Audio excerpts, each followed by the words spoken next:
Hey there everybody, it's markcrilley. I'm back with another How to Draw video. Today we're going to be learning how to draw noses. Here you see the quite bizarre sight of a face that has no nose on it, and during the course of this video, hopefully mostly in real time, I am going to be showing you how I would add a nose to this face. So let's refocus the cameras and zoom in a little to show the details.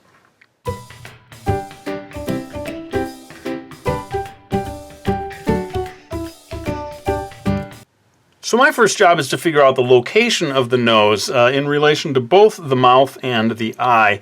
And I'm going to begin by putting a sort of horizontal line here as I begin to kind of estimate how far away should the bottom of the nose be to the lip. And then the other thing that I want to start to get a handle on is the width of the nose. Now this is a slightly anime style, cartoony, not really cartoony, but it's certainly not anatomically accurate in every way. So I have sort of minimized the size of the nose, but you can see me here sort of trying to estimate the width of the edges of the nostrils. And what I can do even at this stage is begin to try putting down a basic guideline that starts guessing at the bridge of the nose. Now I did a video a number of years ago about how to draw the nose, and it focused right in on the nostrils and the mouth. It did not show the upper regions, the nosular regions up here, the bridge of the nose, and that's why I thought it was very important with this video to get that in there, because it is of course very important, not just the area down here, which is indeed pretty tricky to draw, but the bridge of the nose is crucial. So you can see me sort of finding my way towards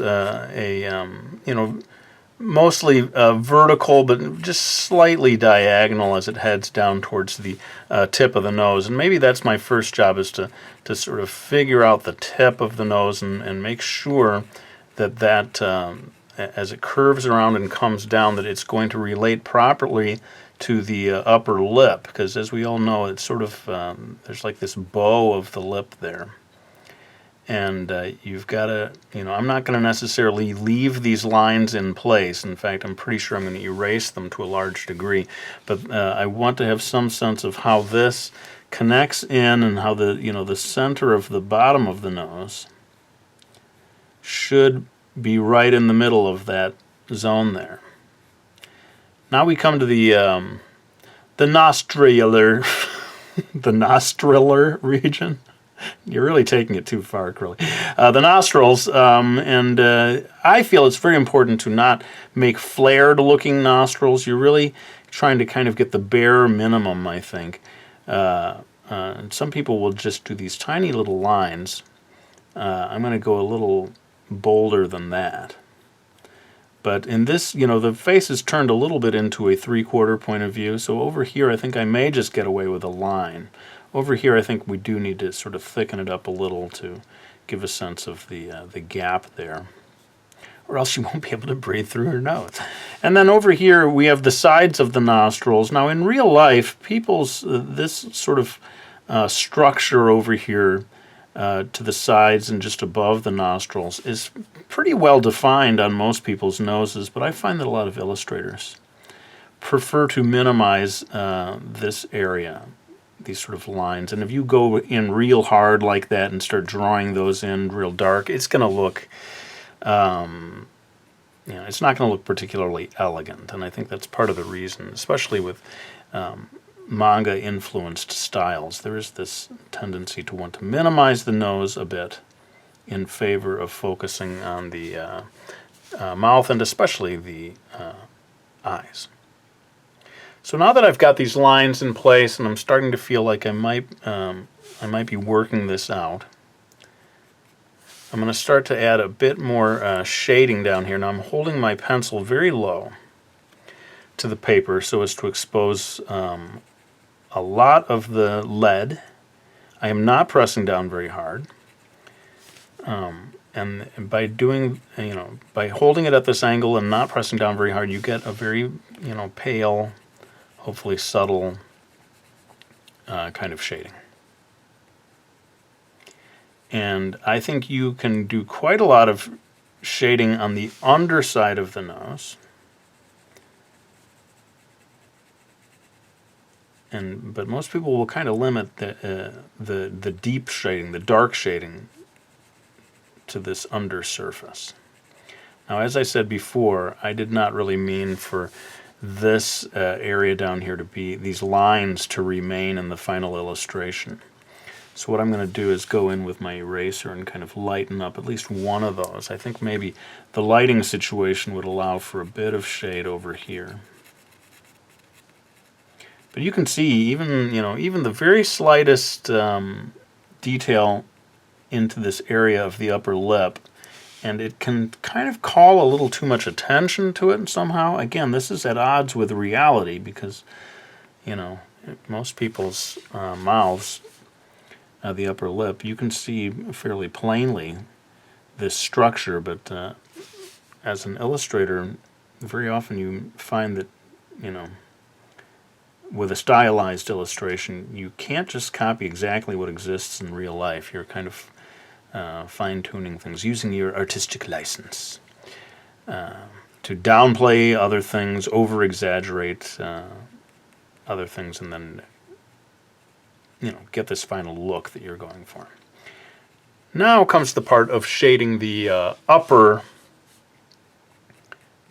surface of the nose, and you can see me sort of skipping this whole tip of the nose, the tipular region, and I'm moving on to the upper area here, and just going to limit my shading to everything above the tip of the nose. Now, I've seen a lot of illustrators lately, and I've admired their technique as they add shading to this area above the tip of the nose, and I'm hoping to achieve a similar sort of effect that I've seen people do by getting shading in here just above the tip. And then here's where I'm sort of, starting to show shading that leads towards the bridge of the nose. But again, I'm not inclined to go too clear on that. I don't want a real bold area of graphite in there that connects these two areas. I sort of want to leave it to your imagination a little bit. So you can see me again holding the pencil very low to the page, and kind of, trying to build it up little by little. And you can see kind of circular motions I'm doing here. That's another sort of strategy that I use when I don't want individual lines to be seen. I'll do these sort of circular motions. And we're starting to get there, hopefully. One area that probably does need a bit of shading is the, almost above the bridge of the nose, this area between the eyes, you're heading up into the forehead. Just because of most lighting situations and the structure, the bone structure, I guess it is, in that area, you do tend to get some shading up there. And I am going to darken in this area more boldly, with more gusto, because I think you can get away with a fair amount of darkness right here. I just don't want it right along the bridge of the nose. And I think part of the theory of de-emphasizing the bridge of the nose is that it conveys youth, right? We associate the lack of the bridge of the nose with early childhood almost. And the more pronounced the bridge of the nose is, it's kind of artist's shorthand for age, in a way. You see, like in manga and stuff and anime, you'll see the older characters with very boldly drawn noses, and then the younger characters sometimes almost no nose at all. I do think it is related to